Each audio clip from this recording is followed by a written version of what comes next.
We've got a couple of really great speakers who are going to talk, and then we're going to have plenty of time for questions and answers. And the whole purpose of what we're doing here is to kind of lay out at least our understanding of the outcome. How did it come about? Why did it happen? How did it happen? And also, what does it portend in the future? I think both for government and governance and for the political parties.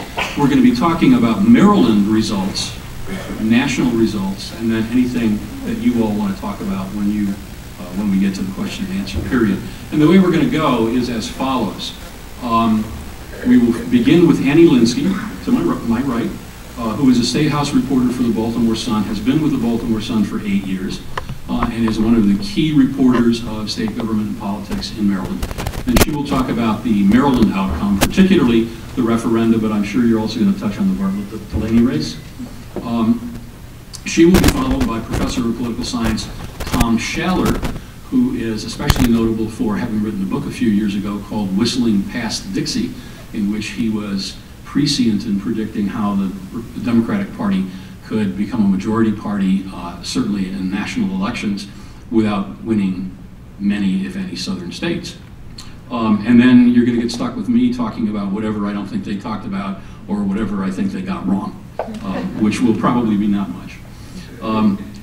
That will then be followed by a question and answer period, and that will be followed by refreshments over in that area. So feel free to partake of those, but after the session. Annie?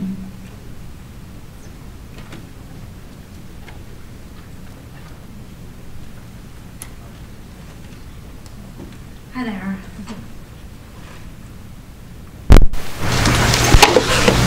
That's right. Hi. So I'm going to just preface this by saying at some point I'm going to be a bit rude and step out and take a phone call. I am a reporter with the Baltimore Sun, and I'm working on a story for Sunday about same-sex marriage and how it passed in Maryland when it was not supposed to, and most people thought it would not. So I'm still working. So I hope you guys don't mind, and I don't mean to be rude, but that just wanted to preface with that. So all right, so there are a few things I want to talk about. I cover state politics, so this is the state portion. And I want to talk about these ballot questions primarily. Certainly we can talk about the 6th congressional district, but I really want to talk about the ballot questions. I want to talk about what they meant for O'Malley in terms of a across-the-board win. And I want to talk a little bit about the Maryland Republican Party and the historic opportunity that they had and, you know, in my view, let go for some reason, and what they should learn from this. And then I'd like to spend a little bit of time talking about same-sex marriage and some of the reasons why it passed here when nobody thought it would, and it wasn't supposed to pass here. It was supposed to fail. So anyway. All right, so first of all, if we just look at what happened on Tuesday, 7 questions on the ballot. 3 of them were laws that had been passed by the General Assembly and were petitioned there by a referendum process that had not been successfully used in 20 years. All of a sudden, you have these 3 laws on the ballot. And so it's pretty easy to say that there's a referendum on O'Malley and on the state government on the ballot, because these 3 laws that were petitioned, the DREAM Act, the congressional map, same-sex marriage, were massive pieces of legislation and were extremely controversial. That's why they were able to get them on the ballot. So I think it's pretty fair to say that this is a referendum on the past 2 years of state government. The next one, the 4th really contentious one, was gambling, and the General Assembly affirmatively put it there themselves. So looking at that, the Democrats in Maryland are stuck with these 3 unplanned elections, these 3 statewide elections. They need to defend themselves in a way that they haven't had to do before. And I think one of the reasons why they won is just a piece of advice my father gave me, when I was a little girl, which is that they showed up. They were there on each of the questions, whether it was the DREAM Act, whether it was same-sex marriage. I'll put aside the map for a minute, or gambling. There was a robust, intense singular campaign organization that was in touch with the O'Malley machine, working with the O'Malley machine, but, you know, there was no doubt that each of those efforts had a person, a team behind them, working them hard. And I think that people, and I think the Republican Party made a miscalculation here, but people don't understand the importance of that, of having these broad organizations dedicated to each issue. So they showed up, and that was extremely important. You look at the DREAM Act, for example. They put a campaign organization together a year ago. They've been raising money for the past year, and they ended up with people like Steve Jobs' widow giving $100,000, with unions giving $500,000 checks. But that did not happen. That did not happen by accident. Same-sex marriage we'll get to, and with gambling, even though this is an issue that Governor O'Malley said he was so sick of and didn't want to deal with, his people and his staff understood that if it went down, it was going to be seen as part of his agenda going down. And so that question, we had polled, and internal polls had it down, had it losing probably 3 weeks ago. If the election had been 3 weeks ago, it would have lost.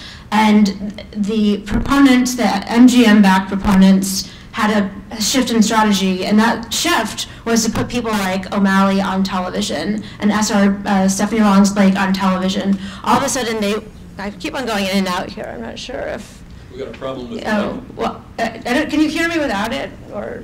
It's working. It's working. Okay, all right. Well, never mind. So with these, with gambling, with gambling, they had a shift in strategy, and that shift was to go to the O'Malley machine and go to people who are Democrats in the state who are supportive. I mean, you did not see, you know, with a very small exception, you didn't see Republicans stepping up. I mean, it was Democrats who were on TV and who were out there, and that is when the polling changed. And you know, that is when it became clear to me that, you know, a good campaign is able and nimble enough to shift tactics. And when they shifted tactics, those poll numbers changed. And I will also say that the Democrats used every single tool that was available to them. And these are some tools were not obvious. One of them was, because they were in power, they get to write the question that was on the ballot. And that was so significant because when it came to the congressional map, for example, they wrote a question that talked about the Constitution and the process of redistricting. And it was a question that if you read it, you might feel that a vote against it was a vote against the Constitution, that you didn't want this constitutional process in place. And so, you know, so the map ends up passing, this congressional map ends up passing in very conservative parts of the state. And so you know, I think it was, these questions were written with an outcome in mind. Now, I also know this because of the way the polling worked. My news organization did a series of polls, 2 polls, and they turned out, you know, very different from what the outcome was. But our poll was asking these questions in a very unbiased way. We made the decision that that voters were going to know what they were voting on, and that they weren't going to have time to read these lengthy questions, and that was the call that we made. And so we asked, and our response, we got a response for how people feel on the issue when their question is as unbiased as possible. But the question on the ballot was biased, and you know, we were wrong. People did read the questions, particularly on the DREAM Act, where we had it neck and neck. If you just ask, you know, in very plain language, do you believe illegal immigrants should have lower tuition, have access to lower in-state tuition? And that question is neck and neck, but when you ask it the way it was on the ballot, it passes overwhelmingly. And when you polled it the way it was on the ballot, it passed overwhelmingly. So, I mean, I think that these are some of the things that the victors did and got right. I think there should and will have to be some discussion of at what cost. I mean, these questions did split in a number of ways and did split apart some of the Democratic groups. It fractured them a little bit, and will there be a time for healing? Will the party have to heal a little bit? And I think you saw the day after the election, and even today, O'Malley has not been out in public. There hasn't been some sort of like celebration of the passage, and I think that's a real signal that the party feels that they need to rebuild some bridges that came apart in particularly same-sex marriage, but I'll get to that. So, I mean, those are just some general things that I've observed about, the winning side. I have been personally more interested in the losing side, which has been the GOP. They had this really big moment in 2012, in my opinion. This just really, really important moment. And this is are any of you guys Republicans? Anybody in this room? All right, one Republican. Okay. Well, there are Republicans in the state. It's the registration is 2-to-1 Republican, but you're still talking about a third of the electorate are Republicans. So why are they are constantly crushed in Annapolis? They don't have the power to do anything. They can't even really delay things for very long because they don't have the ability to even filibuster. So here, all of a sudden, they had 3 issues that they put on the ballot and could show Annapolis, hey, you have to listen to us, because if you don't, we can take down your agenda. And people in Annapolis were nervous about that over the summer, that the DREAM Act might go down, that the map, especially the congressional map, could go down, because who knows what that is. And so they have this moment,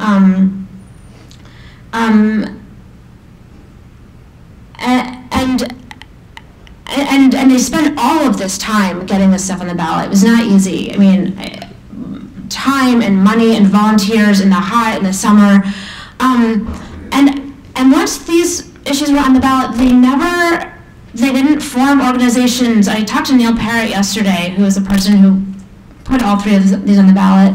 They believed that national groups would come to Maryland, that all they needed to do was get it on the ballot, and then once the people saw it, the people would decide. I mean, they were so sure of that they didn't put together any sort of organization to talk about to tell people why these were bad laws. They just thought, it's so obvious to us that these are bad laws, we don't need to do anything.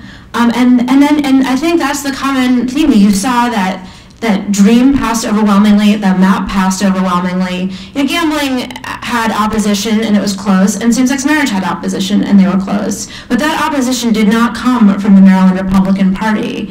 So it does make me wonder, I mean, where were they? And one of the things that I continue to come back to is you look at, what did O'Malley do when he all of a sudden had to defend his agenda? He didn't think he was going to, maybe he thought he had to defend same-sex marriage, but he didn't think he'd have to defend DREAM. He didn't think he was going to have to defend the map. And the governor, who has personal ambitions that we've reported on, national ambitions, used this as an opportunity to go around the country and fundraise and meet people in networks that were sympathetic all over the place. He went to San Francisco and talked to the tech community and raised money for the DREAM Act. And so he turned this thing, which was his agenda on the ballot, into an opportunity. And I think that is part of why he is such a good politician, is he was able to see that, oh, hey, wait a minute, this could be, there's a positive here. Republicans had the exact same opportunity. I mean, in 2 years, there will be a gubernatorial election in this state. Any one of the many Republicans who are thinking of being in that election could have stepped up and said, you know what, I'm going to go around the state and I'm going to talk about illegal immigrants, and I'm really going to find my base, I'm going to fire people up, I'm going to make a name for myself. Nobody did it. Nobody did it. And where were the Republican leaders? Well, Nancy Jacobs, who was the House minority leader, Senate minority leader, so the top Republican in the Senate, so certainly a Republican leader, she's running for Congress. And Anthony O'Donnell, the House leader, the top Republican in the House, he's running for Congress. I mean, so their priorities were somewhere else. They believed that they would have more success in these congressional districts, and left these ballot initiatives to just die on the vine, which is exactly what happened, I think. So I just don't think that the party was opportunistic and could have been. And I will say, and as a kicker to this, that the only win for Republicans in the state of Maryland on Tuesday night was that their statewide candidate for Senate, Bongino, came in second and not third, which was what they were worried about. So I think that is where this election left the state, with Democrats in very good shape and Republicans more or less in disarray. I think it was a very difficult campaign to cover because there were so many issues and so many things going, and the themes were jumbled in many ways. I mean, the cross currents on these issues did not match up very well. And so I do just want to very briefly talk about gambling, because the one thing about question 7 and gambling that is important to me, and I followed and I remembered, and I think the state will remember, is just the overwhelming amount of money that was spent. I mean, we are going to get to $100 million by the time the next campaign finance reports come in. And to give you some idea of what that means, it is more than the last 4 gubernatorial races combined. It is so much money. The state, I don't think, will ever see that much again, or it won't be for a very long time. And I will say, I've just been stunned by watching those come in. Every 48 hours they had to report, and so every 48 hours we would look on the website, and there's $6 million, and there's $10 million. And I did get a chance on Monday to talk to Jim Murrin, who was the CEO of MGM, and they were backing one side. They were backing the Yes on 7 because they want to build a casino in Prince George's County. And I got a chance to talk to him for a little while, and I said, look, did you expect to spend this much in Maryland? Did you expect to spend $45 million in the last 2 months? And he said, no, we thought it would be about half that. We thought it would be around $22 million.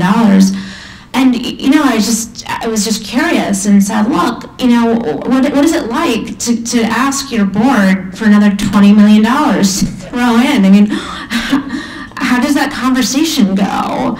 And he just, he's this very polished, extremely well-dressed man, and he just said, you probably don't realize that in addition to being the CEO, I'm the chairman of the board, so it was a very brief conversation with myself where I said I need another $20 million, and I said, okay. So that's what they were dealing with in terms of gambling. Okay, so I want to just, I want to talk a little bit about same-sex marriage. I wanted to talk a little bit about same-sex marriage, and then I will wrap up. I'm saving same-sex marriage for last because I'm writing about it for this weekend, and this is going to give me a chance to try out my story and see if it has flaws. So what's interesting to me about same-sex marriage in Maryland, the question is, why did it pass? Like, why? And I will start by saying it was not, there is no question, it was not supposed to pass here. If you were a national person, a national gay advocate who has been fighting this issue for years, for 10 years, you looked at Maryland and you said, I've got a real hesitation here, and for a few reasons. One is the gay advocates and the gay rights advocates had a record that they were looking at this election year that it could not be worse. Do any of you guys know what it was? I've repeated it so many times. 30 to nothing. 32. 32. 32 to nothing. The idea of same-sex marriage had been on the ballot in 32 times, 32 elections, and it was 32 straight losses, including this year in North Carolina, where it went down by, I think, by double digits, I think in the 20 points. So going into this election, the supporters aren't supposed to win anywhere. But this year, there've been a lot of planning and a lot of thinking in two places, in Maine and in Washington State. Washington State had gay rights on the ballot before. It was unique in that regard. They had some, I can't remember what it was. I think it was like health care for domestic partner. Some gay rights issue between gay couples had been on the ballot and it had passed in Washington State. So people with a lot of money, people who can write $100,000 checks, they looked at Maine and they said, okay, that electorate has done it before. We think they can do it again. So that's Washington State. In Maine in 2009 had same-sex marriage on the ballot, and they had lost by 7,000 votes. Really close, really close. And that campaign, when they woke up the next morning, when they lost that race, they woke up the next morning and they said, we are not giving up. We are going to go out and we are going to knock on every single door in the state, and we are putting, we are putting people and activists and gay people in front of every single voter so that they know this is who I am. So every voter can talk to gay people and say and have this interaction, because we know that interactions with gay people is one of the things that moves people the most on this issue. Maine had been working for 3 years. 3 years. So here, and then in Minnesota, you have a ban on the ballot, and you've got to play defense there. I mean, the law in Minnesota, which is another place where it was on the ballot, if it had passed, it would have banned same-sex marriage constitutionally. But the money was going to be in these two states, and Maryland didn't look good for a lot of reasons. One, it didn't pass when it was supposed to in 2011. I mean, the powers that be had decided we're passing this, and it just failed, and it failed by a few votes, and it made it look like the state was a mess.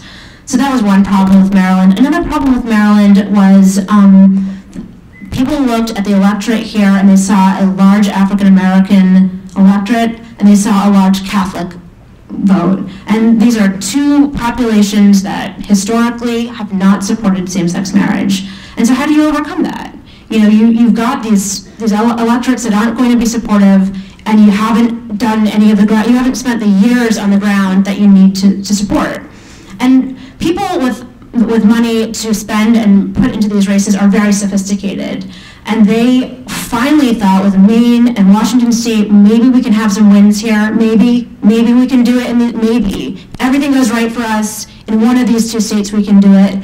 And I was talking to somebody yesterday who explained it to me like this. He said they were looking, these gay rights activists were looking at Maryland it's like these four states are like siblings or like children, and we're sending one of you to college. We don't have money for all four of you to go to college. One of you goes, it's not Maryland. That was the message, it's not Maryland. So, all right, so I think I've made that point. But the thing is, in Maryland, once that message was clear in Maryland, a few things happened. One is the state had two phenomenal campaigners and organizers who decided late, in let's say August, they realized the money's not coming in. We're going to have to be the grown-up. We're going to have to do it ourselves. We're going to have to put ourselves through college. We're going to have to do it ourselves.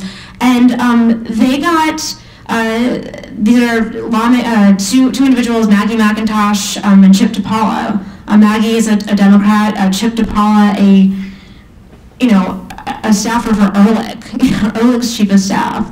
And the two of them got together and they began knocking on national doors and making this pitch that, yes, we can do it. Yes, Maryland can do it. We're going to, and they started doing it their own way.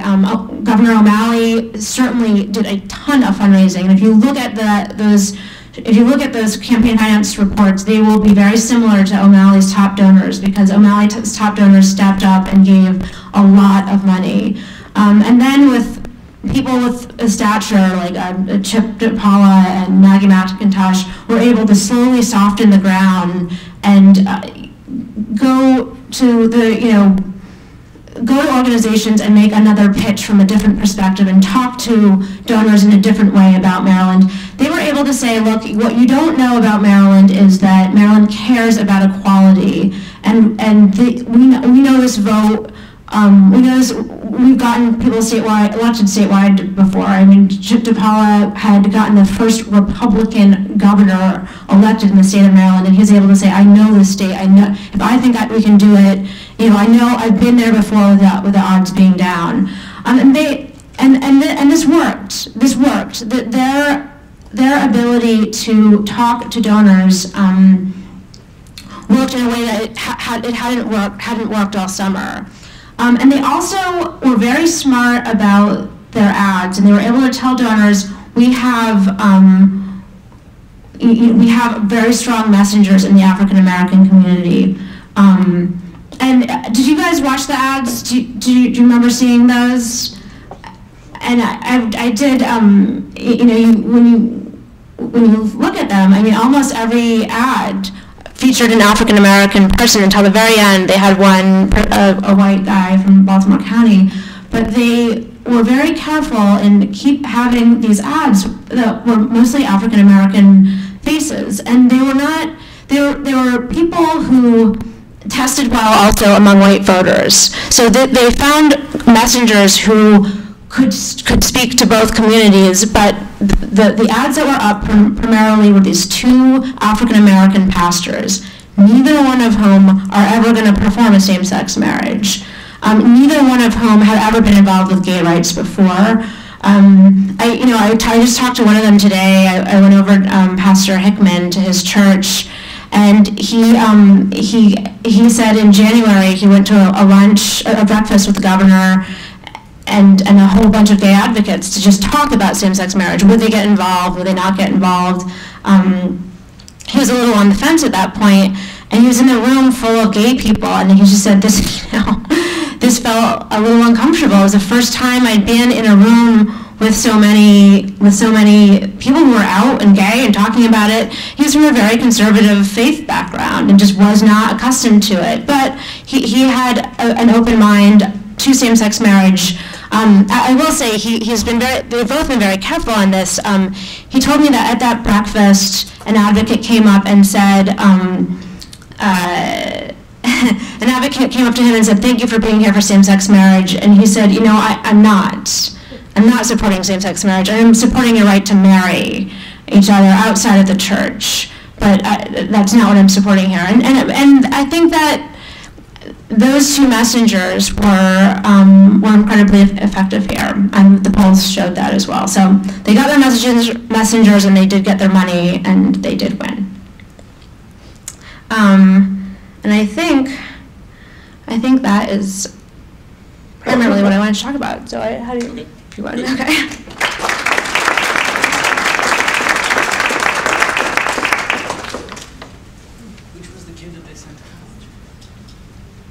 All four went to college. No, but which was the one that they thought was the one that they most likely invested in of the four states? They split between Maine and Washington. And Washington, yeah. Good afternoon. See a lot of familiar faces. Thanks to Don for putting together this event, as he does every 4 years, despite his rotator cuff surgery, so he's a real trooper this year. And thanks to Annie for coming over, because she's busy, and as anybody in the journalist business knows, that this is the worst time of the day for a journalist, between about 3 o'clock and 6 o'clock, because that's when you're usually filing stuff for the next day. So don't hesitate to get up and take phone calls or file stuff or just leave in the middle of my remarks. I won't be offended. Students get up and leave my class all the time. And thanks for that presentation. I learned a lot from that myself. I'll talk about the presidential race, and then I'll talk a little bit about the congressional results, mostly on the Senate side, where I think it was the most interesting outcome. And then I actually will conclude with a little discussion about gay marriage on the national level as well, though, you know, mostly just sort of reaffirm some of the stuff that Andy said and looking at the larger picture and the reversal from an 0 for 32 losing streak to a 4 for 4 2012. I was really stunned by that. There were a lot of things I didn't foresee or got wrong this cycle, and I'll talk about some of those today. I just got back recently from the 6th of trip I did for the State Department this year talking about the presidential elections. I'm very fortunate that they send me all over the place the last 3 presidential cycles to, you know, explain our presidential system and talk about the issues and the candidates and make predictions and what have you. I started the year in February in Scandinavia, Finland, Sweden, and Norway, and then I was in Spain in March. I was in Greece in April for the first time. I went to Zimbabwe and Zambia in June, Australia in September, and China in October. So I'm tired. I spent 3 months of the year out of the country. And I'm proud to say that I've been making the same predictions about the presidential elections from my very first stop in Oslo in the last week of January and first week of February, which was I thought President Obama would win re-election. And I say that not because I think I'm some sort of wizard or genius or soothsayer, but because I felt anybody who knew the sort of basic outlines of presidential history would know that he was most likely to win, and I'll explain what I mean by that in just a minute. But I think overall, the message I was carrying to foreign audiences and domestic audiences as well is that I thought this was going to be the least interesting presidential election of my adult lifetime, for sure, and maybe my planetary lifetime. And I say that not to be a downer. I think there were some fun, interesting moments in 2012 and some fun and interesting, and in my view, pleasant surprises like the outcome in the gay and same-sex referenda in the 4 states that we saw. But I thought this was a very, very foreseeable and predictable, and therefore for people like me, very boring election cycle to follow. And if anything, I felt the closest analog, at least in recent history, was the 2004 election. You had a president with mixed approval ratings, net negative on the economy since the 9th month of his presidency, overall slightly positive approval ranging between 2 and 3 points and 7 or 8 points on the high end, overall job approval, net positive on foreign policy approval. Going into a re-election in which, again, on the central issue of his presidency, and as always, with the few exceptions, the primary concern for American voters being the domestic economic situation being net negative, as Bush was net negative in the last weeks of October of 2004 on Iraq, people forget that, being challenged by at least historically, too liberal for his own party, sort of stiff, wonky, affluent statewide candidate from Massachusetts, right? I mean, there was some strange parallels in my view, the only difference being, of course, that the incumbent was a Democrat and the issue set of concern to the American public had shifted from security and defense and terrorism in 2004 to the economy and deficits and debts and fiscal and economic growth and job rates. So what happened in those 2 elections? The same thing, right? The embattled incumbent ran an extraordinarily negative campaign. Bush's campaign ads in 2004 were 75% negative ads against Kerry. 90% of his last month's television ads were negative ads against Kerry. And Obama ran 80% of his ads were negative ads against Romney and the Republicans. That's what embattled incumbents do. They have to make the alternative look worse than themselves. This is not Reagan running for re-election in 1984 where he doesn't have to engage Walter Mondale because short of Jesus, the Democrats could have nominated almost anybody in 1984 and Reagan would have won, and he won all but 1 state. So I was pretty confident that the president would win for that reason. I also was pretty confident because the electoral map is extraordinarily stable, and given the outcome in Florida, assuming that Obama holds it, only 2 states will change between 2008 and 2012, and that's the fewest states to change in back-to-back presidential elections in American history. The record was set between 2000 and 2004. Bush, Gore, and Bush-Kerry, only 3 states changed between those 2 elections. Technically, in 1880 and 1884, only 2 states changed, but we only had 36 or 38 states at the time. So the electoral map over the last 4 cycles now, 40 of the 50 states have voted red all 4 times or blue all 4 times. That is very remarkable. We have had 4 competitive elections, unlike we've seen since the 1870s and 80s and early 1890s. And so if the map is rigid, it's stable, it's not loose, that favors the incumbent party, right? Romney has to loosen the map up to win states. And Obama won most of the states, again, 26 of the 28 by smaller margins, almost all of them by smaller margins. But as everybody who knows anything about American politics and structural electoral politics knows, it doesn't matter whether you win by 1 vote or 100 or 1% or 10%. It's a winner-take-all contest in 48 of the 50 states. So it doesn't matter. And so Obama could afford to lose, as he did, 2/3 of his national majority. He won by 7.2% over McCain 4 years ago. He won by 2.4%, depending on the final numbers, over Mitt Romney this week. He could afford to lose 2/3 of his national majority and still hold all those states, just won them by smaller margins, of course. So the map was stable. And also, I think we knew who 3/4 of the national presidential ticket was going to be. I didn't think any of the rumors about Obama replacing Joe Biden with Hillary Clinton had any merit whatsoever. I spent a lot of time, strangely enough, in Europe, in the Scandinavian countries and Greece and Spain. Stories must have made it over to the pond about, this was back in February, March, remember, about Obama dumping Biden for Clinton, and I tried to explain very patiently to foreign audiences that what happens, and Annie can probably back me up on this, is what happens is, not to defame the journalist industry, I do public writing myself, as you know, what happens is a journalist is looking for a headline-grabbing story, a high-traffic click-through online story, and calls 20 people like me and says, do you think Obama is going to dump Joe Biden for Hillary? And the first 19 experts or political scientists say, no, that's absurd. Why would he do that? Just signals weakness. But the 20th will say, yeah, I can see a scenario that happens. And then you put that quote in the story, and that story gets picked up because Obama will run with Biden is not a story your editor is going to run, right? That's a non-story. Obama will dump Biden for Clinton will be a story. Anyway, I was 99% confident, barring an unforeseen scandal or a tragedy, that Obama and Biden would be the Democratic ticket. And I think we had reasonable confidence that Romney would be the Republican nominee. Why? Though he was never at 45 or 50%, he was always at 25 or 30%. He always had a plurality of support. He was the best financed campaign. He was the best organized candidate. He hired some of the best Republican consultants on his side. He proved then, and as Obama learned later, to be the strongest overall debater. And though a series of candidates, starting with Michelle Bachmann in the late summer of 2011, and then followed in quick order there by Rick Perry and Herman Cain and Newt Gingrich and eventually Rick Santorum, all rose up and caught Romney for a week or maybe a fortnight in the polls. They all eventually faded very quickly. And Romney's strategy to win the nomination was much like Hillary Clinton's strategy in 2008, which was, it's my race to lose, just let's not lose it. Romney minimized his mistakes, tried to offend as little people within the center-right coalition as possible, and he did exactly that and debate well, and win the race by attrition. In Hillary's defense, Romney didn't have a Barack Obama in the field to contend with, let's be fair, but it was his race to not lose, and he didn't lose it. And I think he ran a very smart primary campaign, and by the way, I think he ran a very good general election campaign for the most part.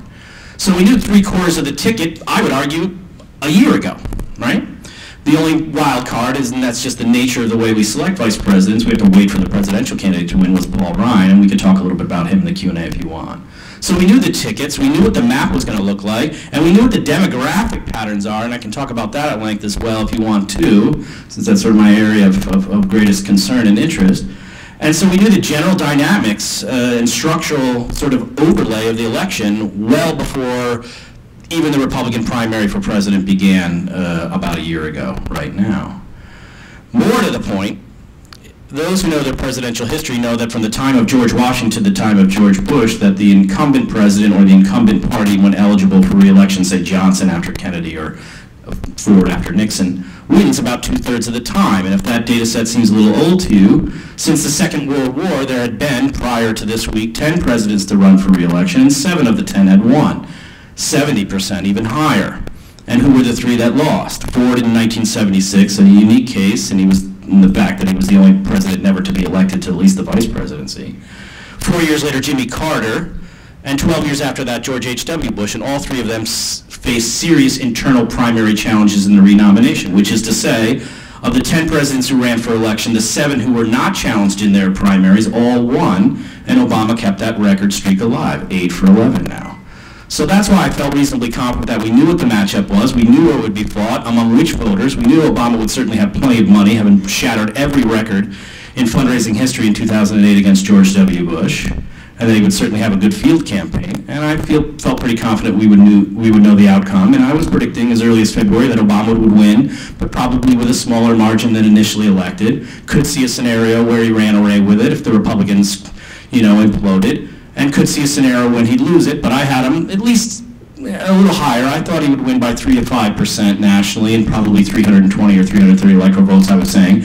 Before election night, I was saying it would be probably 2 to 3%, and I had him at about 290 or 300 electoral votes. So I felt it was, sorry to say, I know this is not the sexy way to deliver this down, but I just thought it was a very uninteresting election. I was kind of bored by it at times.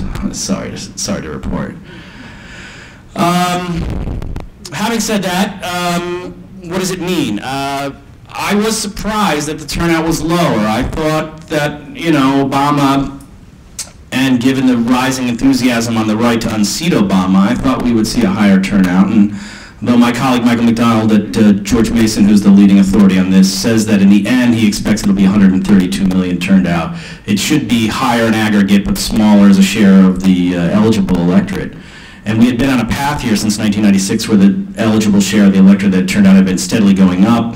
And Obama, of course, had mobilized all these first-time voters, younger, non-white voters. In many cases, those are redundancies, of course. And so I anticipated that we would have a high election turnout. Obama was an incumbent. We had no incumbent running 4 years ago. And obviously, he had the 4-year lead time to rebuild his field campaign and so forth. So I was surprised by that.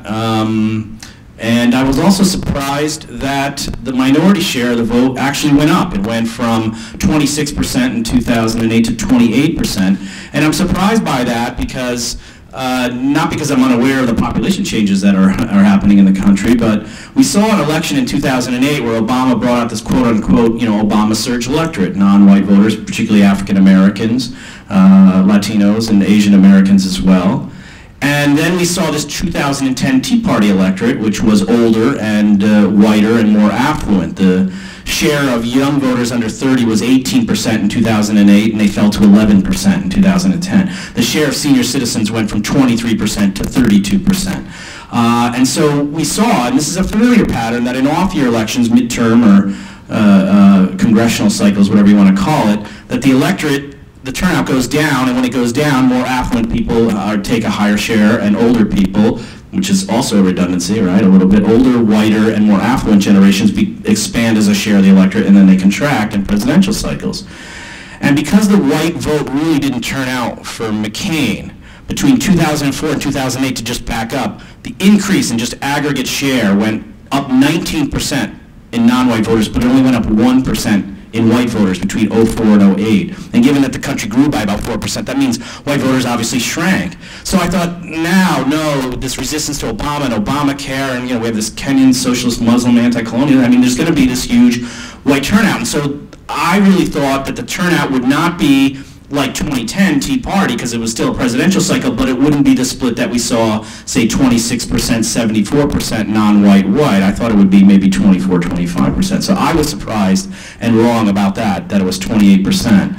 And I don't know, maybe there just were some disaffected whites that still didn't turn out because they were unhappy with Romney's flip-flopping or centrism or his Mormonism. I don't know. I think we don't know the answer to that question. It could be his just inferior field campaign, given the fact that one of the reasons incumbents win is they have 2.5 years to build their re-election machine unless they're challenged in a primary, whereas the challenger has about 6 months to try to do that all at the end. It's much harder for challengers to do that. Romney has, as you're seeing in the papers, didn't have a chance to raise the money in time to respond to the ads that were depicting him as a, blue-blooded, doesn't care about you plutocrat from Bain Capital.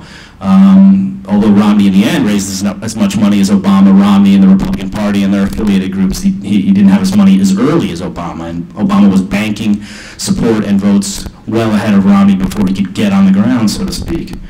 In any event, that's my quick take at the presidential race. On the congressional side, the real interesting story to me, and I just had a piece that just published about an hour before I got here in Salon. I think the biggest winner overall, I mean, there are a lot of winners and losers, and we could talk about Karl Rove taking a pretty good beating today. That's fun to watch.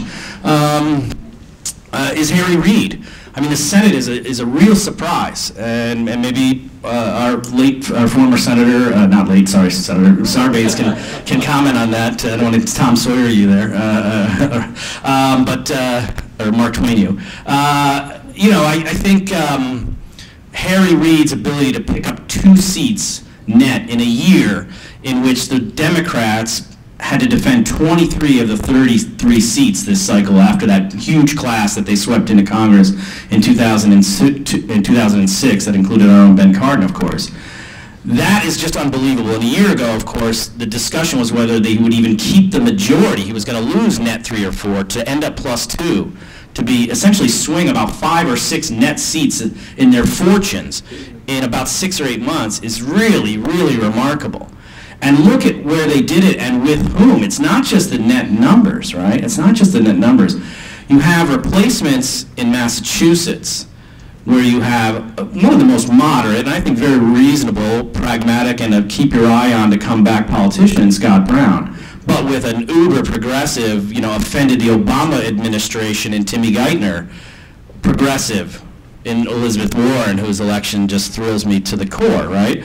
You have replacing, even in states that they held, more liberal or progressive Democrats replacing more centrist. So Joe Lieberman, a caucusing Democrat, though independent, is replaced by true Democrat Chris Murphy. You have in Wisconsin, the first openly gay senator, Tammy Baldwin, replacing kind of moderate centrist businessman Herb Kohl, right? And then, what's the third one? A replacement seat on block. Oh, Virginia, Tim Kaine, who arguably is to the left of sort of Bubba-fied, you know, Jim Webb. Tim Kaine's more of a northern Virginia Democrat than a southwestern Virginia Democrat like Jim Webb. So even in states that they held no net gain, the caucus for Harry Reid moves in a more liberal or progressive direction. And then you have the first Asian American woman in Hawaii. And then, of course, you have the 2 disastrous holds, so to speak, for the Republicans, the Democratic holds in Indiana and Missouri, largely built out of women turning against otherwise Republican-leaning or Republican-voting women who, after hearing what Todd Akin and after hearing what Murdoch had to say about rape and abortion and contraception, just said enough. So for Claire McCaskill to escape and for Donnelly to pick up the seat in Indiana, I mean, those were 2 seats that were written off just 4 or 5 months ago for the Democrats. And then, actually, arguably, statistically, the biggest surprise was Heidi Heitkamp winning the North Dakota seat. I mean, it's not just that the Democrats had to defend 23 out of 10. Some of the ones that they were defending were retirements in North Dakota and in Nebraska, which they did lose. You know, veteran Democrats who would have otherwise held their seats. Now, Reid had to spend resources trying to recruit and find candidates to hold seats that were vacant, but Democratic held seats going into the election, at least with retirees. So to me, that's a story. Is it bigger than Obama's victory? I mean, I leave that to you. I think, on the other hand, you know, let's be clear. For Obama, the first African-American president to get reelected is a pretty big deal. And to get about 50% of the vote both times is a pretty big deal if that's, in fact, what happens in the final analysis with all the votes in, which I think he'll be at least over 50 and maybe over 51%. I mean, Clinton had a couple 3-way races, so you have to forgive him a little bit, but he's the first Democrat to get above 50% of the vote twice since Roosevelt, and I believe that's the only time that's happened other than Obama in the last 100 or 120 years since the Civil War. So it's still quite an achievement, even though Obama, again, he lost 2/3 of his winning margin.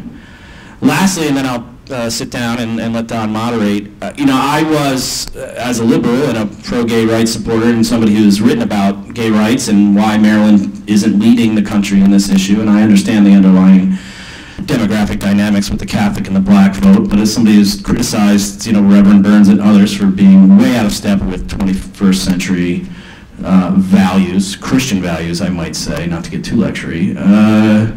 You know, I'm proud to see that Maryland did what it did on that question, and I was both surprised by it and surprised by the overall 4-4 victory in Maine and Minnesota and Washington as well. And I think that's dramatic. And to tie a bow around the two, let's not forget that Barack Obama, an African American, is the first president, while in office at least. I believe Clinton is the supporter of same-sex marriage now, Bill Clinton, is the first president while in office to support same-sex marriage. And a lot of people, their initial reaction was, whoa, that's risky. He's going to lose his presidency. And maybe he lost some votes on Tuesday because of that. I wouldn't be surprised if he did. Although I think most of the people who are voting against Obama on cultural issues were already baked into the equation. But that took some courage, and hopefully it did signal to some people, black or white, but certainly African American, that times are changing and the communities need to think differently about this issue. And I thought it was a courageous moment for Obama's presidency and for Obama himself. So that was a surprise, and for me, at least personally, a pleasant surprise in terms of what happened. And I think, you know, even if you don't give Obama credit for doing that for moralistic and courageous reasons, maybe he just did it out of strategic calculation, given what we know about the under 50 population and its support for gay marriage. This is an issue where the transformation on a national level for a civil rights issue is unlike, in terms of its speed at least, anything we've ever seen. I mean, abolition took far longer to get to this point. Women's suffrage took far longer to get to this point. Even gay rights advocates are stunned that we are now seeing national majority polls, and certainly polls of under 50, under 40, supporting gay marriage. And so this is an issue that has a very high sort of, you know, half-life, I guess, for the anti-gay marriage. They're seeing their numbers dwindle at a very, very quick rate. And so that's exciting, I think, to see, just from a purely political standpoint and from a liberal standpoint, pleasantly surprising. So with that, I'll stop. Thank you.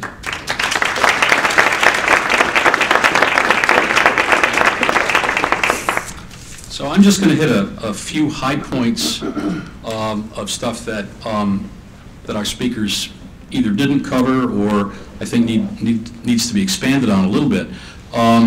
Though I really like listening to both of them, don't you? Give them a hand. They're really, really very good. One of the things I want to mention is a story that was buried on page A4 at the bottom in the Washington Post on October 28th. It was about an Associated Press poll survey that was conducted by the AP, for the AP, by Stanford, Michigan, and the University of Chicago on the issue of race and racial prejudice. And here's what it found. Overall, the survey found that by virtue of racial prejudice, President Obama could lose 5 percentage points off his share of the national vote. 5 percentage points. Another part of the story went on to say that majorities of white people, regardless of how the questions were asked, whether they were overt or more nuanced questions, hold negative opinions about African Americans in 2012. The story then went on to say, Obama also stands to benefit from a 3 percentage point gain due to pro-black sentiment, meaning a net loss of about 2% on the basis of race. I think this is an important study. I think it's an important poll, and I think it's important to note that it got buried in the Washington Post. We don't have this discussion in America anymore. In any event, so if you lost by 2 net points, Tom, just add that to the 51 or 52 in your next talk. The issue of the congressional map in Maryland. How many of you have seen the congressional map in Maryland? Yeah, I now know why it passed so overwhelmingly. I'm being a little sarcastic there, but for the most part, people did not get exercised over something as dull and boring as a congressional map. And as a result, it passed by 2/3, when earlier polls suggested it was going to go down. But that's a significant win, as Annie pointed out on the other referenda. It's a significant win for the Democratic establishment in the State House, and the governor in particular, because it's the governor's responsibility to put that map together. One of the results of that map, of course, was the outcome in the 6th District, where an utter newcomer to Maryland politics by the name of Delaney, a wealthy banker, I believe banker, was able to win a traditionally conservative district in Western Maryland by nearly 60-40. I think it's 58-38 were the last numbers I saw. When the polls, by the way, had them, the Washington Post poll a week before the election had them neck and neck. Delaney poured a ton of money into that campaign. Roscoe Bartlett, the incumbent, didn't have very much money. Bartlett didn't campaign very much. Delaney did. But the secret to that wasn't the money alone. I'm sure the money wasn't unimportant, to use a double negative. But the number of Democrats that were from Montgomery County that were thrown into that district as a result of redistricting. But the funniest part of the map to me is your son's district, where the federal judge said it's legal, but it looks like a pterodactyl laying down. This is one of the most, after I think Texas, one of the most gerrymandered maps in the country, but according to federal law, legal. So we had a redistricting that, along with a very, very effective campaign, a very well-funded campaign, now turns Maryland into 7 Democrats versus 1 Republican in Congress. So one of the net additions on the Democratic side in Congress this time comes from Maryland. Now, these things lead me to a question for Annie and also for Tom. The governor won all 4 of the referenda that were considered to be part of his agenda. He apparently has national ambitions. Do these victories help him nationally in that regard? What do you think?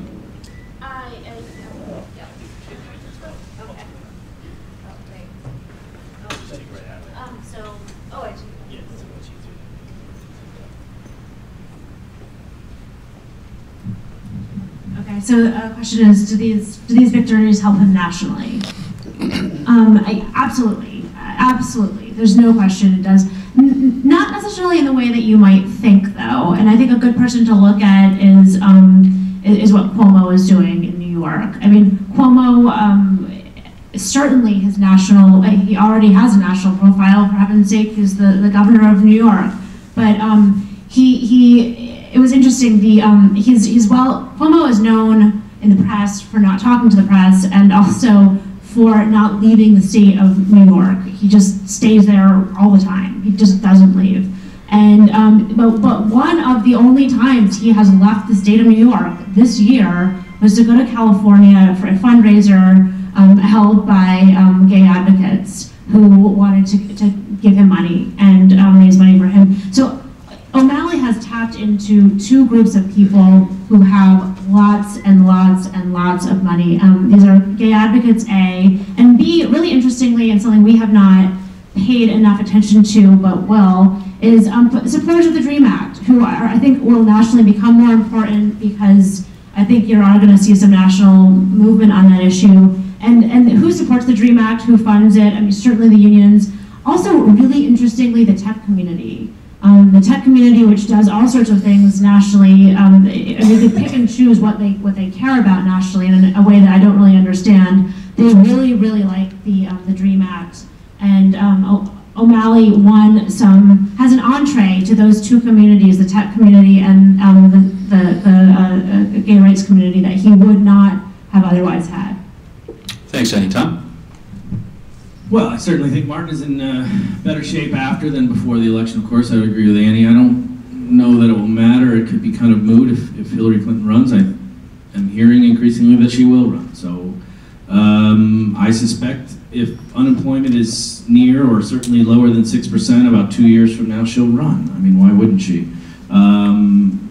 If Obama can move the unemployment rate, as it peaked in his administration, from 10 to 6%,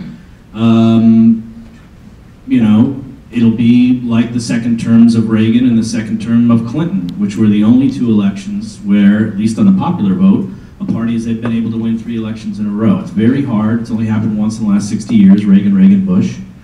And you could argue Clinton, Gore in the popular vote. It's very hard to win 3 in a row. If unemployment is at 8%, or certainly if it's at higher and Obama's approval ratings are in the 30s, it's going to be a Republican president in 2016, right? It's hard to win 3 in a row anyway, and it's certainly hard to win it if the economic situation is worse than when you came into office. We know from the exit polls that people still blame Bush more than Obama, but that certainly will not be the case after another 4 years, right? So I think Hillary Clinton will sit around for 2 years and think about it and wait and see what the economy looks like 2 years hence, and if it looks good, I think she'll run. If she runs, I think it's her race to lose, and she won't make the strategic and tactical and fundraising errors that she made against Barack Obama, and there won't be a Barack Obama in the race for her to worry about. More to the point, I think she will have both the support of Barack Obama, and her husband will have a major chit to call in, which he certainly deserves to, given the fact that Obama really needed Bill Clinton down the stretch, as we saw. Assuming she doesn't, though, then what do you have? Yes, you have these young governors, maybe Deval Patrick's in the mix, and maybe some of the female senators, the Klobuchar and some others are talking about it, so maybe we'll see a different... What about Joe Biden? I'm assuming Joe Biden, no, but yes, maybe obviously everything changes if Biden suddenly develops presidential ambitions in a way that we've always assumed not, and maybe I'm wrong about that, and maybe the senator has some information about that. They served together a long time. I don't know, maybe Joe Biden will have. And that is a big monkey wrench, because like I said, if Biden doesn't run, I think Hillary Clinton has the implicit, if not the explicit support of her President Obama. She served him very ably. And the Clintons, obviously, in the end, both in 2008, more her, and in 2012, more him, had the president's back. So I can't see a scenario where she loses if she declares and the economy is where I think it is, frankly, even if Biden does run. And then, to me, that's an interesting scenario. I'd like to see it happen, number one, just speaking as a liberal and a Democrat, because the continuation of this new 21st century demographic majority that Obama has created, obviously bringing the black turnout to record high levels, getting more than 70% of the Hispanic vote, which is just, to me, remarkable, over 70% of the Asian American vote now, which is also remarkable. And the Asian American population, by the way, now is growing faster, though it's much smaller, growing faster than the Hispanic population. Last year, for the first time in 35 years, legal immigrants to the country were, in order, Asian Americans about 470,000, and then Hispanic Americans 380,000. The self-deportation effect, I guess. But so watch out for the Asian American population as well. You put that together, and though Democrats, of course, already win women, and women are a majority of the voters, if you start to push up from the 52, 53% share of the electorate to 54 or 55% for women, and then if you push up the Democratic share, where Obama's around 55, 56 the last two elections, and you just move it to 57 or 58, geez, it's impossible almost for the Republicans to win. You're taking 57% of 54 or 55%, that's 29% on your way to 50% of the electorate right there. So it'd be interesting to add, not that Democrats are losing women right now, let's be clear, but you add the Hillary Clinton factor, and then the kind of a permanent Democratic majority that people like John Judas and Rui Teixeira, and to a lesser degree myself, have been talking about for a decade now, then that becomes not a 2.4% victory, it becomes something that is really insurmountable. And so I kind of like to see her run, and obviously I'd like to see, as many Americans I hope would like to see the unemployment rate under 6% as well. Thank you, Tom. I'd like to get both of you as well to address sort of the future of the Republican Party. Annie, the future of the Republican Party in Maryland. Tom, the future of the Republican Party nationally, given the demographics that most of us know about. But the demographics are basically that the groups that vote Democratic are trending growth, and the groups that support the Republicans are not growing. In fact, they're going in the opposite direction. So the next few elections in Maryland? Sure. I mean, I think that this, if you had asked me that maybe, a week ago, I would have said this is, well, let's just say a month ago. It's a great opportunity for the Republican Party in Maryland to grow and show their relevance and have their voice heard. I don't think I've ever felt less optimistic about the direction and future of the Maryland Republican Party than I do right now, having watched this election and watched opportunity after opportunity just zip right by them. As a reporter covering a state that is ruled by one party, I like to think that there is a place for a strong Republican Party to challenge the status quo. I mean, single party rule has some drawbacks, and it just does. Decisions get made behind closed doors, and I don't think that's a good thing. I think it's good to have a healthy opposition, but I don't see it right now in a way that even you know, 2 years ago when Ehrlich lost, in my mind there was a younger, more energetic group behind him that I thought had a really good chance at becoming more important in the state, but I don't really see that right now. I caution against writing epithets for the National Republican Party for a couple reasons. One, Obama did win by a smaller margin. Let's be very clear about that, right? 1/3 of his original margin. Presidents win, usually when they do win re-election, win by wider margins, not smaller margins. That's number one. And number two, I mean, this is where I see mixed messaging coming. The national media saying, you know, Romney ran this terrible campaign and all this other stuff, and that's why he lost. But if he was such a terrible candidate, then Obama should have won by a wider margin. I don't think Romney was that bad of a candidate. What I think Romney was bad as a candidate was really biographical at a certain degree. If you look at the history of presidential elections since we've had, at least in theory, universal suffrage, say after the Second World War, when, at least in theory, African Americans and women are fully enfranchised, and I recognize that there are obviously a variety of obstacles to true and fair and full participation. But in the modern period where the middle class is voting and we're in a post-elite America, with the exception of John Kennedy, who won by 0.2%, and the two Bushes, the first of whom lost his second election, and the second of whom you could argue lost his first election. The candidate from the more modest background has won, and both parties have been better served. Eisenhower, Nixon, Reagan, Clinton, Obama, Carter, people who were the best of their generation but were not raised with silver spoons in their mouths, right? I mean, Clinton and Obama were raised in fatherless families. You know, this is not the era of the Rockefellers and the Roosevelts, and which is not to say that Rockefellers haven't served our country ably as governors of Arkansas and New York and as senator from West Virginia. Fine. I'm not saying that being a plutocrat or blue blood is sufficient to make you a bad leader, or that being from the working classes is sufficient to make you a good leader. But I think Americans need people to identify. I mean, John Kerry, fine person, very nice guy, but you know, he is, to this day, I believe, the wealthiest senator out of 100. It's hard to run that. I mean, the Democrats managed to find a richer candidate to run against the Bush dynasty than the Bushes themselves. I mean, that takes some work, right? So, look, I'm the kind of person that looks at the statistics modeling these sort of loosey-goosey kind of things like what a biography is, but I do think there's something to that. Now, as for the future of the Republican Party, look, I just said that all else equal, not knowing any other information, I'll predict right now that the next president will be Republican in 2016. I had no information about the state of the economy or who the candidates are or anything. It's hard to win 3 in a row. That's number one. Number two, and this is ironic, and I did write a piece about this in Salon during the conventions, was the strange thing with the Republican Party is at the elite level, the icing on the cake is getting a little less white. They elected their biggest, for the Republicans, class of women in 2010 to the Congress. They have 2 Indian American governors. They have 2 Hispanic governors in Susana Martinez and Brian Sandoval. They have Marco Rubio, now they have a Latino senator in Texas. So the party is getting less male and less white on the elite level, ironically at the time that the coalition that votes for it is getting more older and less female and less and more white. It's a strange paradox there.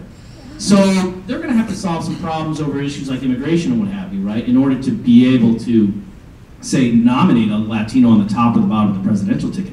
But they have a very interesting group of young, up-and-coming, still one cycle away right now, but maybe prime, next cycle, including Chris Christie, who I think if he can mend wounds with the people who are upset about him speaking praiseworthily about Obama, I think he's a very, very powerful candidate and a very interesting guy, and though I disagree with him ideologically and on policy, he is a straight shooter. There's something to be said for that guy. There's something very appealing about him. He's a good manager and a straight shooter and a governance first kind of guy. I mean, when he says, I don't give a damn about the presidential politics right now, I mean, who's going to argue with that? Not me, right?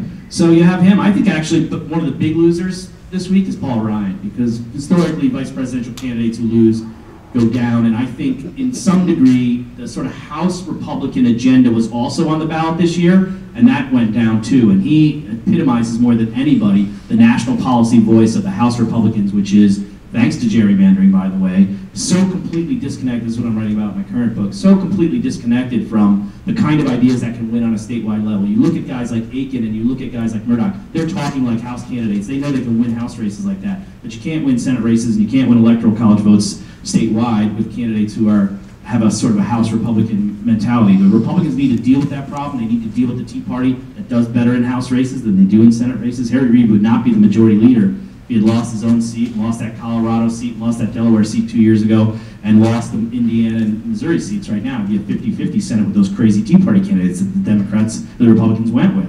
So they got to deal with their Tea Party problem, and they got to deal obviously with their demographic problem, and those are related obviously, and sort of de-housify their national agenda. But if they can do that, and I guess that's 3 ifs, they can be very competitive, and they have a new generation of smarter and I think interesting candidates coming up than even the Democrats do. Thanks, Tom. It's time to open it up to questions and answers. We'll stay here. This thing is supposed to end at 5:30, but I'm sure that the panelists and I will stay longer if you have good questions. If they're bad questions, we're leaving. So questions, please. Follow up to the Republican issue. How do you see the intra-party conversation and dynamics playing out as far as who wins the argument or whose fault it was and how that plays out going forward?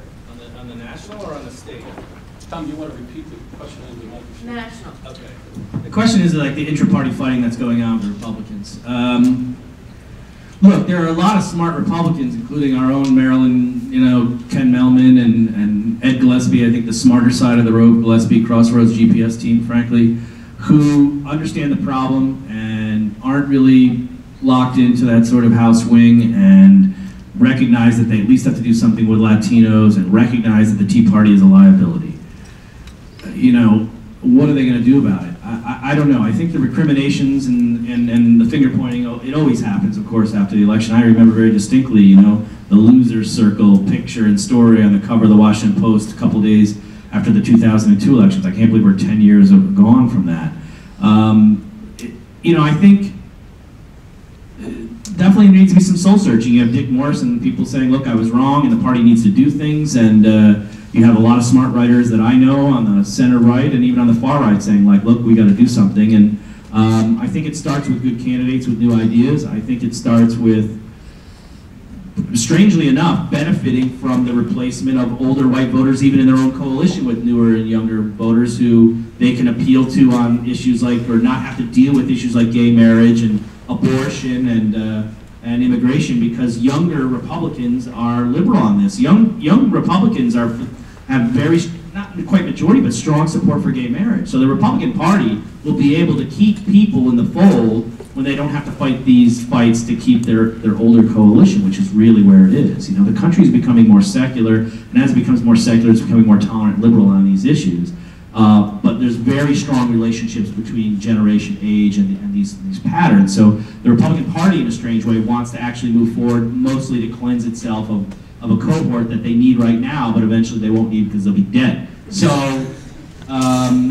that can't happen overnight for them, unfortunately, but it will happen over time, and they will need a breakthrough candidate who can sort of say, like, look, enough, and sort of persuade those people to stay there in time, and then gradually they won't be as reliant on those voters in the future. So who that breakthrough candidate is, maybe it's Marco Rubio. I think he's a big winner this week.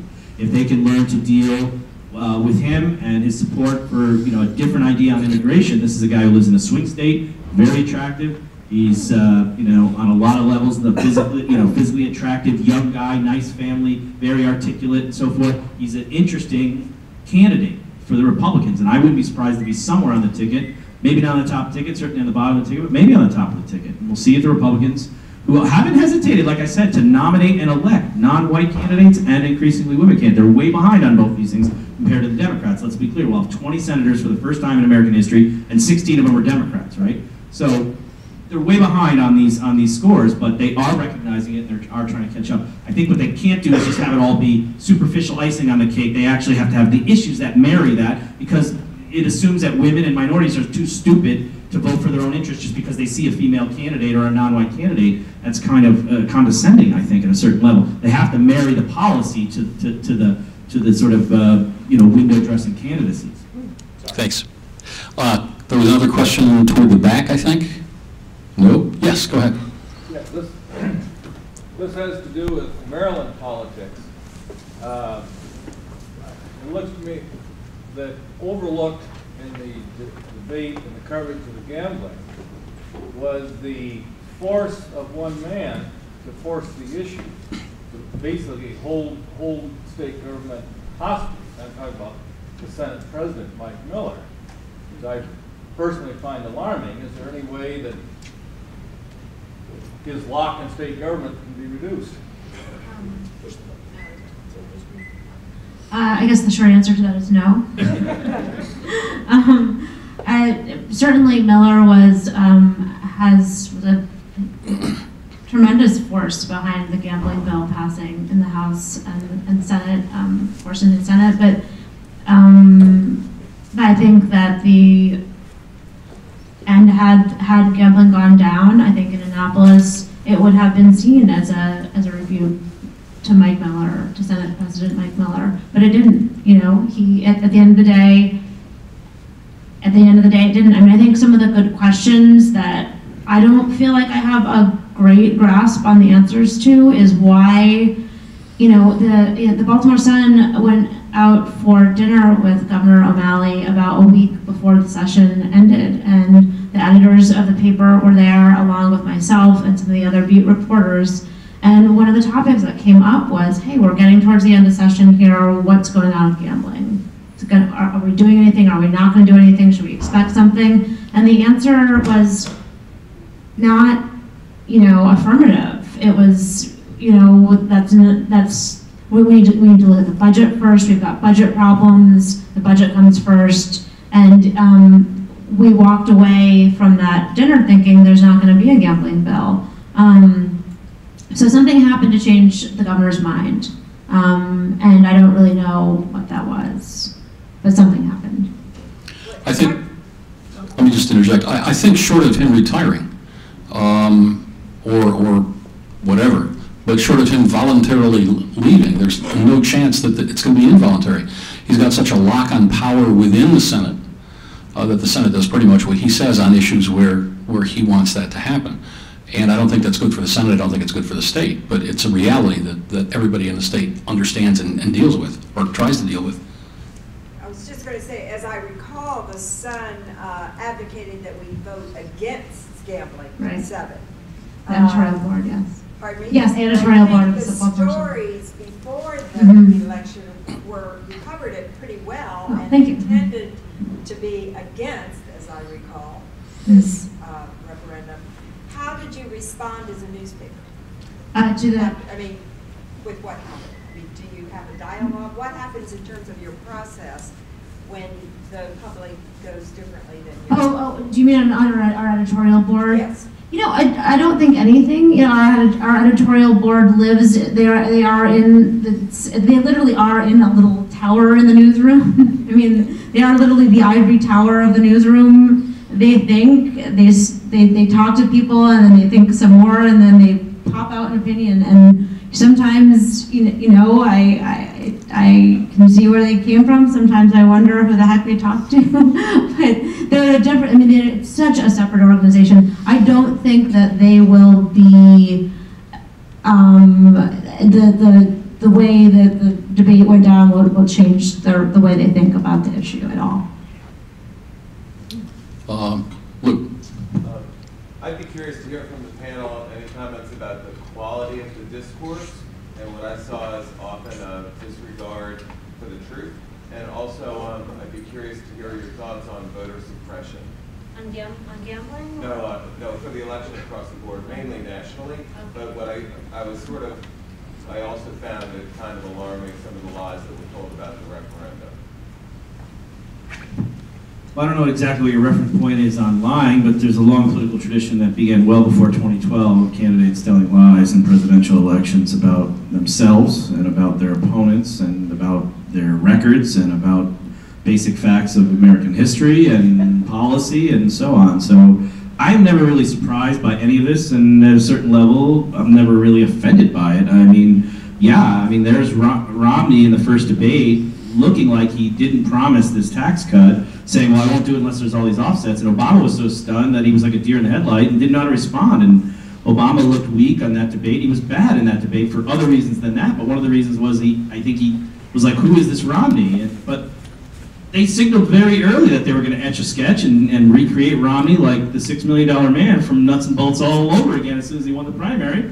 give Eric Frinstrom and the Republicans credit. They said, we're going to do this, and then they did it. It's like Vince Lombardi with the, the flying wedge or something. It's like, we're going to run it right down your throats. And so, I mean, even I was a little surprised by it, but at a certain level, a lot of voters are low information voters, and they're looking for intangibles like how confident and strong does he look and not the details. You're not expecting voters to, the day after the debate, go and read some, Center for Policy and Budget report on what the exact impacts on our various different percentiles on a particular tax cut and how closely that matches up with what Romney said in the past. You're asking voters to have a very deep knowledge of policy, and candidates, you could say they're cynical, and their advisors recognize they can get away with a lot, and that's just the nature of politics. So I didn't think this campaign was any more dishonest. In fact, this is the cycle that people are saying, like, the blogs, that was the rise of the blogs in 2004, and in 2008 was the initial rise of the social media. This is the rise of the PoliFact, PoliChecker election. I don't know if that's necessarily true, but if we look back and say 2012 was that, in theory, this should have been in theory, I don't know if it was in practice, a more honest campaign. So I don't, Obama certainly, when Obama stands up and he says, imports from China have gone up since I've been president, that's true, but exports to China have gone up since you've been president, so that's a half-truth right there. And the imports and exports were both down in 2009 because the economy had stalled. It was just not trading, so it's very disingenuous for him to say the imports have gone down. They were at a 30-year low the day he took office. So that's a lie at a certain level, too. I'm certainly happy to call out lies on both sides, despite my own political inclinations. It's just not, to me, anything new. I'm not to dismiss the question, I just think it's part of the work. But it is, at a certain level, it's very discouraging. Particularly when, as you said, most voters are low information voters. They don't check these things out very carefully. Whose fault is that, then? Pardon? I mean, this is like blaming used car salesmen for selling you bad cars. I just feel like, you do your consumer information and you do your voter information, and voters don't do that. I'm not trying to justify it, but you can't blame politicians for taking advantage of people's ignorance. Well, I think you can, and I think you should as voters. No, they don't. We clearly know that. I'm agreeing with you. Do you want to say anything about the campaign in Maryland, the referenda, particularly gambling? Was there anyone in particular that you had concerns with on the discourse? Yeah, the national group that said that gay marriage required teaching children in schools, stuff that just is made up. And I don't want to lose the part of the question about voter suppression also, because it seems like Florida ought to figure out how to let people vote and count their votes by this point. Well, yeah, I'll give that to you. On same-sex marriage, it's interesting. So these campaigns are really, it just isn't about the truth. It's about persuading people and the sales job. And that ad that gay marriage will be taught in schools, taught to your child, that ad has worked in every other state that they used it. And the same guy was running all 4 anti-campaigns, this man, Frank Schubert, ironically enough, a Republican from California who came to Maryland and almost won. But it's been his MO, and it's always worked. And so whether it's true or not, and even some of the campaign managers in Maine who are working with Frank Schubert, they in this documentary that I've seen clips of, documentary about their same-sex marriage referenda in 2009 in Maine, they came out and they said that they distanced themselves from that tactic. They thought it was wrong and it was misleading, and they felt badly about that and regretted having participated. But it worked. So. It's like, I think people forget that campaigns are like wars where people don't get killed. Everything else goes, and that's the way it is.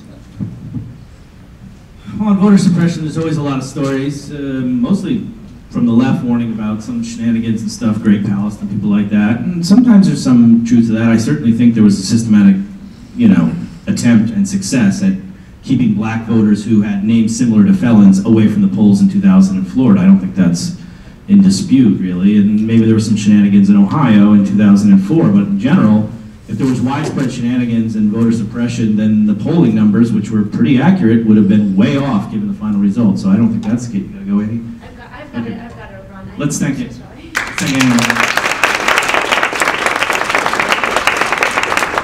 Having said that, one of the reasons that the lines were so long in Florida is they had a 6-page ballot. And I voted in DC. I was in and out in 5 minutes. I have the luxury of being a college professor. I can vote in the middle of the day, so there's no lines at 2 p.m., which is when I go. Everybody's already voted in the morning, and nobody's gotten out of work yet. So Florida was an unusual case this time because they had a lot of referenda on the ballot, and it was a physically large ballot, so people were spending, while in the booth, more than 60 seconds or 2 minutes, they were spending a long time there, so the backup was there. Now, overall, here's my view on this, just to, not that you asked, is like, I feel that, though we could argue whether it's constitutional because of the federalist protections for states to govern their elections as they see fit, I would like to see for national offices a standardized ballot for president and Congress. And I don't think in a modern era when we have standardized money and we have a standardized Eastern Coast time, towns used to have their own time, right? Until we standardize that, right? How is that a violation of federalism? I don't think it is. We should have a standardized national ballot. And I have written against voter ID, but I will support voter ID under 2 conditions. 1, we have compulsory registration, and 2, the government or the Federal Election Commission issue that photo ID. And I've asked center-right friends in the media and conservatives if you'll write a co-op-ed with me and support that, because obviously they want everybody to vote, they just want them to have an ID, right? I'm happy to support voter ID under those 2 conditions, but funny enough, I'm not getting any takers. Yes. Questions? Here? So in taking a look at the way that the presidential election was forecasted by different groups, especially in the last month or so, you were kind of seeing 2 very different narratives. From the major outlets, you were hearing just how close this election was, while on the other hand, there were other groups, including folks like Nate Silver, who was saying this isn't going to be nearly as close as everyone is saying. Now, is that because of the fact that, as you were saying, the presidential election was rather boring and there weren't very many headlines? Was it those major outlets, making it seem closer to give themselves those headlines? Or was it because, one group is focusing too much on, popular vote polls or national polls as opposed to, statewide polling data? There's a few things going on. First of all, let's be clear. Nate picked 50 out of 50 states and he had the national margin about 2.5%, so he was right. He was just saying that the probability that Obama wins is 80%, in the same way that if you're up by 3 points in the 4th quarter with 5 minutes to play, the probability that the team ahead by 3 points wins is 80% of the time. That's just simply true. And the closer you get to the election, that lead raises the probability, right? If you're up by 3 points with 1 second left in a football game, it's a close game, but the probability that you win is almost 100% now, unless the team returns the punt or intercepts the ball and runs it into the end zone, right? You don't even have time to line up for a field goal with 1 second left, right?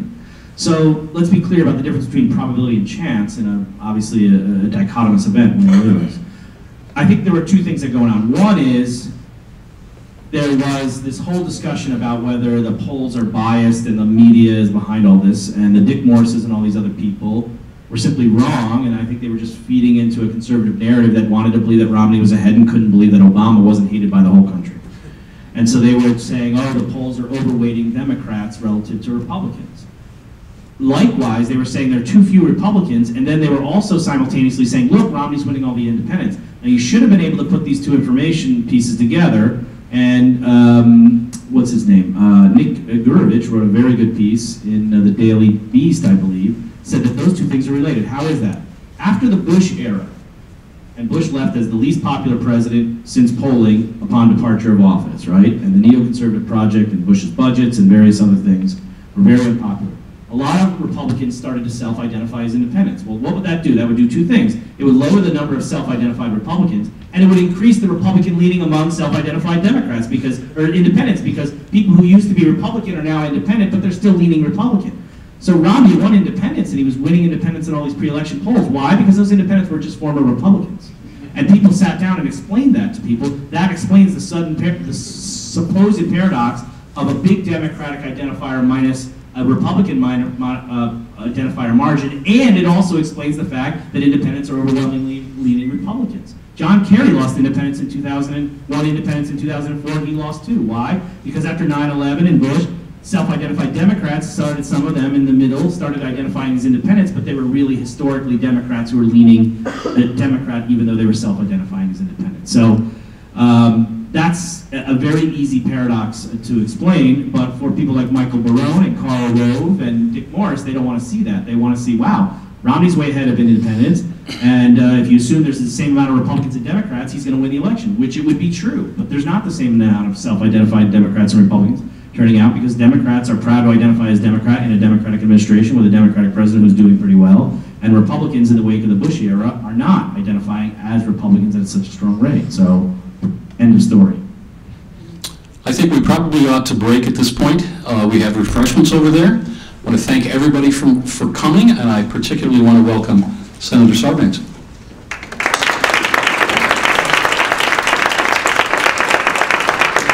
Yeah. Senator would like to make a comment. Well, first of all, you're very kind to let me do this. When I was deciding whether to run again in 2006, I talked with my dear friend Jim Sasser, former senator from Tennessee, and he says, well, you ought to run again. He says, let me tell you one thing, there's nothing like a burnt piece of toast in Washington than a former senator. He says, he says, you'll be lucky if they answer your phone calls. Well, I went ahead and decided not to run again. I'd had 5 terms, and it's that country music song that has that refrain, you got to know when to hold them and know when to fold them. But a couple of weeks after I made this decision and announced it, I placed a phone call downtown to one of the agencies, to the director. And I made the announcement early to get out of the way, and so there was almost 2 years left before the election. I still had 2 years to go as a senator. This young lady answers the phone. I said, is Director so-and-so there? She says, who's calling? I said, Senator Sarbanes. She says, Senator who? I said, Senator Sarbanes. She says, how do you spell it? I thought to myself, my God, it's happened already. I still have 2 years to go, so I appreciate this opportunity. I just wanted to make 2 or 3 comments picking up. I mean, I'm really glad I came. This was a fascinating panel and very informative, and I thought very perceptive. I'm sorry Annie left because she expressed such sympathy for the Maryland Republican Party, but let me say, when I first went to Congress, both of Maryland's senators were Republicans, and half of the 8 members of the House were Republican. So 6 of the 10 members of the Congress were Republican.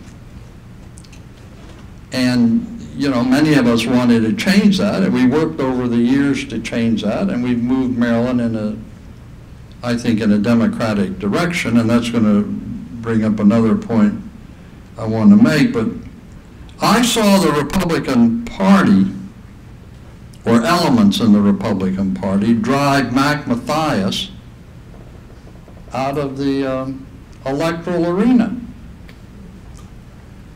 And I had enormous respect for Mac Mathias. I thought he was a man of great quality and distinction. I thought he was an extraordinarily fine U.S. senator. He didn't run again in 1986, and I think the one factor that really pushed him out was this threat that the right wing in the Maryland Republican Party was making, that they were going to challenge him in the primary election.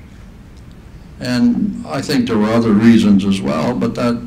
And my reaction is, you know, any party that drives Mac Mathias out doesn't deserve your sympathy. So that, you know, they've got to change, you know, internally before I regard them as a really worthy partner in the political process. I think the Democratic side is fairly open to change, and you get challenges, and I think we've got a pretty good delegation now, actually, as a matter of fact.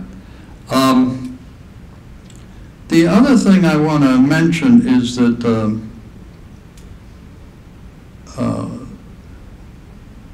the re-election of Obama, I think, was extremely important. Had he not been re-elected, I think the outcome 4 years ago would have been treated as a sort of kind of a strange development, and that wasn't, and they were out to really knock him out of there and just deny him a second term. And of course, Obama's election represented a major breakthrough for the country. But a lot of people have not accepted it. They still don't accept it. That AP story you talked about is a manifestation of that. So that's extremely important, I think, for the country, that he was reelected, and he's going back for a second term, and that has very broad, I think, implications or ramifications for the country. You're right about Harry Reid and what they succeeded in accomplishing. No one a year ago would have predicted this outcome in the U.S. Senate, and the Democrats and Reid were able to turn that around. They got some good breaks in the course of doing that, obviously, but so I think from that point of view was a good election. Now we'll see. Now we'll see what happens. I mean, we got. Can I ask you a question, Senator? Sure. I mean, you served with Obama for 2 years. What's your measure of the man? Well, that's a good question. I don't fully know the answer to that question. He's very bright. He had a rough time. I mean, the other side was out to. I mean, McConnell said 2 years ago that their objective was to beat him in the next election, not to work with him or to sort of solve the country's problems, but to defeat him in the next election. And we're going to have to see, what approach he takes now. The thing's complicated by the use of the filibuster in the Senate. I mean, you get a majority of the Senate, and then you got to get to 60 votes to do anything. You have to have a 60-40 majority in the Senate to be able to do anything. The way the filibuster is used, the filibuster is never intended to be used this way, to just bring everything to a standstill. If you win an election in this country 60-40, that's an overwhelming victory. I mean, they put that way over on the safe side on the commentary about the outcomes. But that's the margin you're now requiring in order to transact any business of consequence in the United States Senate. So it's almost impossible to get over that hurdle. And he's confronted that, and I don't know how it's going to break. It's going to be interesting to see now what happens. There's no self-restraint on the use of the filibuster in the Senate anymore. I mean, they didn't used to go to the filibuster. Things would go to a vote. They'd carry 55-45, 53-47, so forth and so on. None of that happens anymore because they just block everything right at the outset. Of course, if one side does it, then the other side sort of feels they have to do it. Otherwise, they're not using all the tools at their disposal to carry through their policies. So both sides now do it. So the president's got some real challenges. We'll have to see now what happens. Of course, Boehner's got the House with some margin to spare, and we'll just. But even if we had the House, we could put the pressure on. But if McConnell held the Senate together, they could still block and frustrate everything. So the dysfunction, which is very real, but it's in a sense almost built.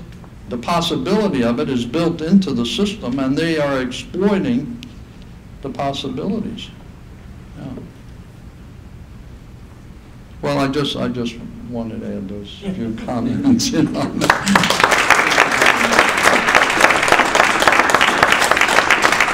And thank all of you for coming, and thank you, Tom. So we've got refreshments over here.